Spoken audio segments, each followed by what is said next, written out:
Hello dear students, welcome to my YouTube channel Daman Learning. If you are new to my channel, please do subscribe, like and share and hit the bell icon so that you could get new notifications and as you know I am teaching line to line through my NCERT, my personal NCERT book. So please let's begin the next topic, gametogenesis. देखिए gametogenesis का मतलब क्या है। Gametogenesis का मतलब है gametes का formation, the process by which the gametes, the germ cell, the reproductive cell, the sex cells are formed, उसको बोलते हैं gametogenesis. So let's see now what is going to be the in the coming para. The primary sex organs, the testes in the male and ovaries in the female produce gametes. तो जो हमारी prime अब question आता है कि primary sex organs क्या है mails और फीमेल्स में, तो आप क्या मेंशन करेंगे? प्राइमरी सेक्स ऑर्गन मेल्स में मतलब कौन सबसे क्रूशियल, कौन सबसे इंपॉर्टेंट रोल निभा रहा है भाई मेल्स में? वो हैं टेस्टिस, क्योंकि वो स्पर्म ही बना रही हैं. स्पर्म नहीं होंगे तो कोई काम नहीं है किसी और ऑर्गन का मेल्स में. फीमेल में सबसे प्राइमरी फंक्शन कर रहा है वो कौन है? Ovaries, because ovaries are making ova, they are manufacturing ova. Ova नहीं होगा तो कोई काम नहीं होगा फीमेल में. ये प्राइमरी सेक्स ऑर्गन्स होती हैं. ये क्वेश्चन बहुत इंपॉर्टेंट है.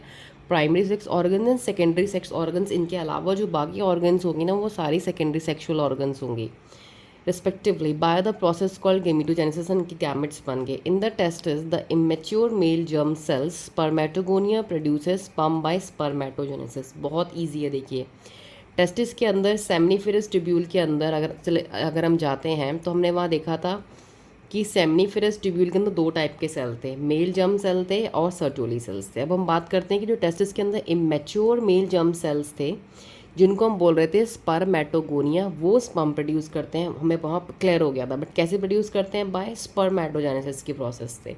और ये प्रोसेस कब बिगिन होती है? At puberty. मेल्स में पुबर्टी में प्रोसेस बिगिन हो जाती है. द स्पर्मेटोगोनिया, या हम सिंगुलर में बोल सकते हैं स्पर्मेटोगोनियम, एक अगर हम बात कर रहे हैं जिन्हें हम मेल जर्म सेल कह रहे हैं immature, present on the inside wall of seminiferous tubule. ये सेमनीफेरस ट्यूब्यूल की जो वॉल है उसके अंदर होते हैं. Multiply by mitotic divisions and increase in number. ये देखिए ये सेमनीफेरस ट्यूब्यूल का इन्होंने डायग्राम सेक्शनल व्यू बता रहा है. इसमें देखिए ये स्पर्मेटोगोनियम है.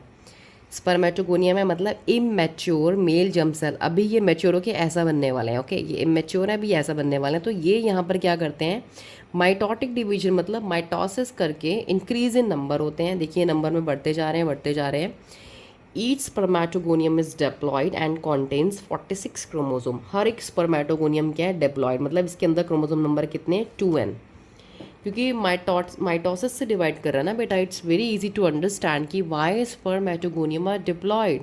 यू विल मेंशन बिकॉज यहाँ पे जो सेल डिवीजन हो रहा है वो हो रहा है माइटोटिक, मतलब जिसका रिजल्टेंट क्या होता है कि सेल में chromosome number same as parents रहते हैं. ठीक है, स्पर्मेटोगोनियम डिप्लॉयड है.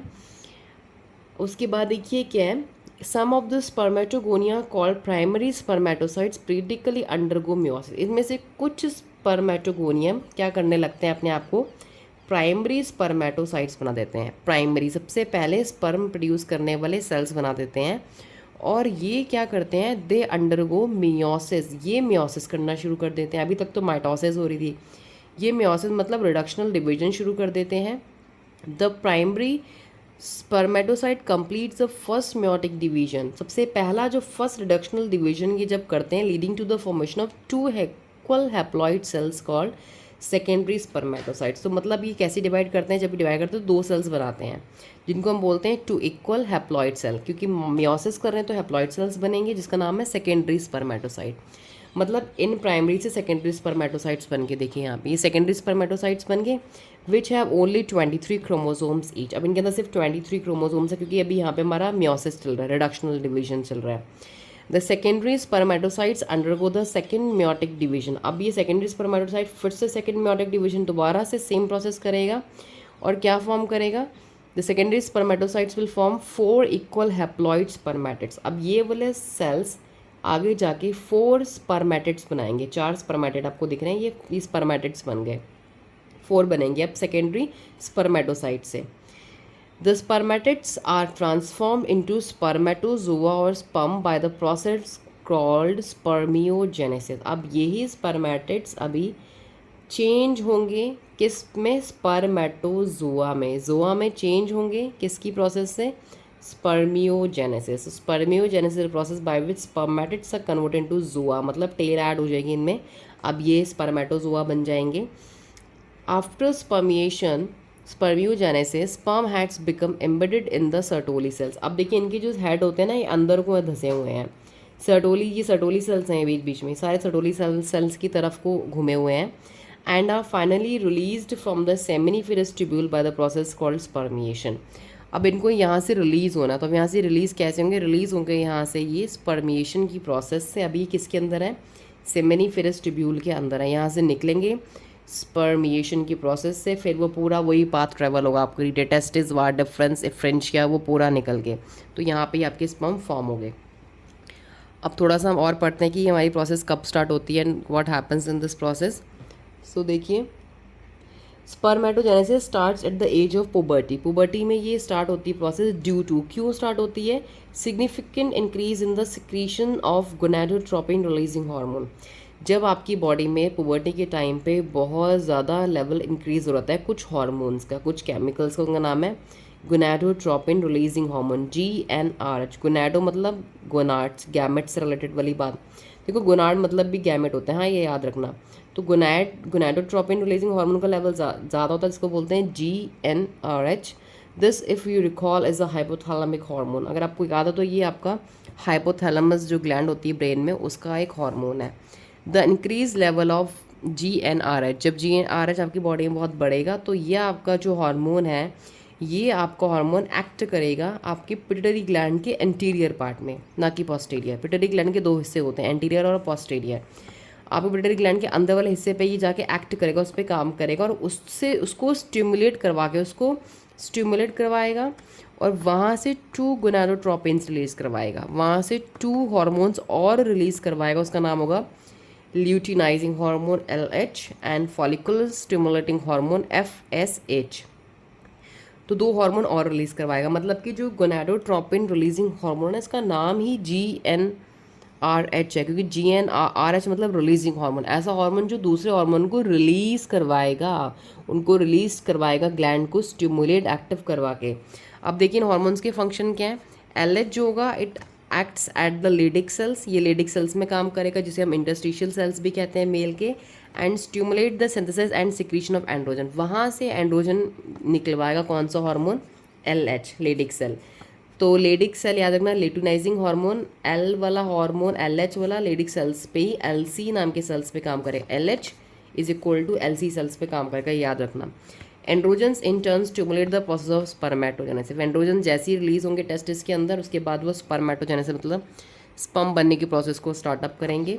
जो हमारा फॉलिकुलर स्टिमुलेटिक हार्मोन होगा, ये एक्ट करेगा सर्टोली सेल्स में and stimulates the secretion of some factors which help in the process of spermiogenesis. तो ये जो हमारा FSH होगा, ये सर्टोली सेल्स में एक्ट करके वहाँ से कुछ फैक्टर्स, कुछ टाइप के प्रोटीन्स को रिलीज़ करवाएगा, जो कि हमारे स्पर्मियोजेनेसिस की प्रोसेस में काम आएंगे।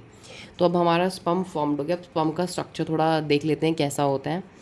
तो let us examine the structure of a sperm. It is a microscopic structure composed of a head, neck, a middle piece and a tail. तो ये बहुत ही माइक्रोस्कोपिक स्ट्रक्चर है कि अगर आप देखेंगे तो आपको एक लिक्विड ही दिखेगा स्पर्म्स में, बट अगर आप माइक्रोस्कोप में देखेंगे तब जाके आपको ये स्ट्रक्चर विजिबल होगा। तो इसकी बॉडी में देखिए क्या है। सबसे पहले हम बात करते हैं, plasma membrane envelops the whole body of a sperm. Sperm देखिए एनिमल का सेल है, ह्यूमंस का सेल है। तो ह्यूमंस के या एनिमल्स के सेल का जो फीचर होता है वो होता है कि उनमें प्लाज्मा मेम्ब्रेन प्रेजेंट होती है एनिमल्स में, और प्लांट्स में प्लाज्मा मेम्ब्रेन एब्सेंट होती है। तो इसको जो पूरा इनकवर क्लोज कर रहा है वो कौन है, प्लाज्मा मेम्ब्रेन है, या सेल की मेमोरी। सेल ही तो है बेटा, ये देखो सेल है, ये भी तो सेल है। इसको कवर करने वाला कौन है भाई, प्लाज्मा मेम्ब्रेन है, कवरिंग है। The sperm head contains an elongated haploid nucleus. Sperm के हेड में एक इलोंगेटेड लंबा सा न्यूक्लियस होता है।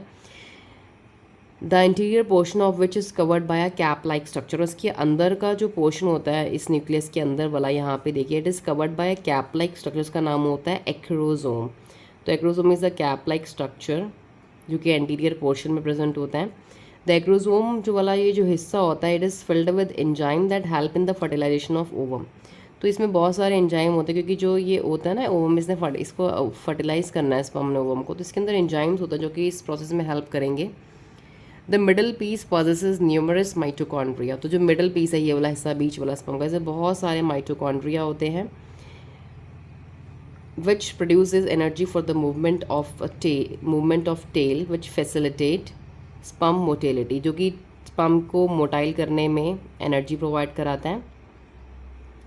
The human male ejaculates about 200 to 300 million sperm, तो ह्यूमन मेल करीब 200 से 300 मिलियन स्पर्म इजैक्यूलेट करता है ड्यूरिंग अ क्वाइटस. एक बार में कम से कम 200 to 300 मिलियन स्पर्म रिलीज होते हैं, जिसमें से at least 60% sperm must have normal shape. 60% में कम से कम नॉर्मल शेप और साइज़ होना चाहिए. At least 40% of them show vigorous movement, और 40% सिर्फ खाली ऐसी ही मूवमेंट करते रहते हैं, वो किसी काम के नहीं होते हैं. बट जो 60% उनकी नॉर्मल शेप और साइज़ होता है वो ही जाके फर्टिलाइजेशन करते हैं. Sperm release from seminiferous tubules are transported by the accessory ducts, जो स्पर्म हमारे फॉर्म्ड हो रहे हैं वो ट्रांसपोर्ट होंगे एसेसरी डक्ट से.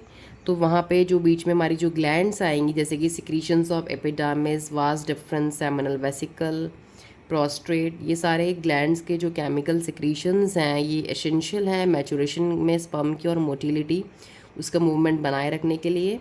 The seminal plasma along with the sperm constitute the semen, तो सेमिनल प्लाज्मा जो निकलेगा हमारा सेमिनल वेसिकल में से वो स्पर्म के साथ जब मिलेगा तो उसको हम क्या बोलेंगे, सीमेन. तो सीमेन क्या होता है, जब सेमिनल प्लाज्मा किसके साथ मिलता है, जो प्लाज्मा लिक्विड मिलता है स्पर्म के साथ, तब जाके सीमेन बनता है. The function of male sex accessory ducts and glands are maintain by the testicular hormone called androgen. तो जो मेल के जो डक्ट्स और ग्लैंड्स के जो फंक्शंस हैं वो जो मेंटेन्ड रहते हैं वो किसकी वजह से मेंटेन रहते हैं, एंड्रोजन नाम के हार्मोन की वजह से, जो कि एक टेस्टिकुलर हार्मोन है. कौन रिलीज़ करवाता है इसको, गोनाडोट्रोपिन रिलीजिंग हार्मोन. आपको पूरा सीक्वेंस लर्न होगा. तो this is all about male.